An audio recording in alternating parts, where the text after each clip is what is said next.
السلام عليكم، ازيكم يا شباب؟ عاملين ايه؟ وحشتوني كتير كتير كتير. كنت عامل فيديو لايف وفي واحد متابع سألني هل هتتنازل عن الجنسية المصرية. حابب اوضح حاجة هنا في الفيديو ده الباسبور المصري بتاعي. ماشي اهو. ماشي. وده الباسبور وده الباسبور الامريكي. ماشي. عندي اتنين باسبور امريكي، واحد اكسباير انتهى وعملته تاني. ده الباسبور المصري. عايز اقول لك حاجة يا اللي سألتني، وعايز اقول لأي حد بيفكر بالسؤال ده الباسبور المصري رايت فوق دماغي هنا. انا مصري وعايش مصري وهموت مصري.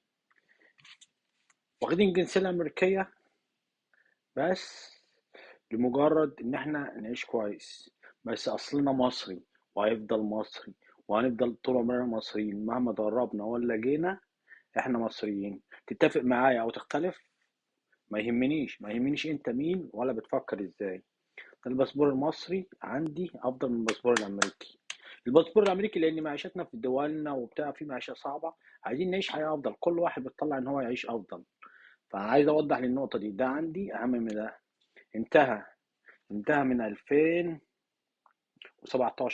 بس لسه محتفظ بيه وهيفضل معايا مهما كان، وعمري ما هتخلى عن الجنسيه المصريه، لان الجنسيه المصريه تجري في دمنا، واحنا مصريين حتى النخاع. واحد يقول لك طب لمين؟ انا مش محتاج اطبل، انا معايا الجنسيه الامريكيه، 15 سنه في امريكا، باسبورين اتجددوا. بسافر بالباسبور الامريكي، ايوه بسافر بالباسبور الامريكي، لان تسهيلات السفر اسهل بكتير.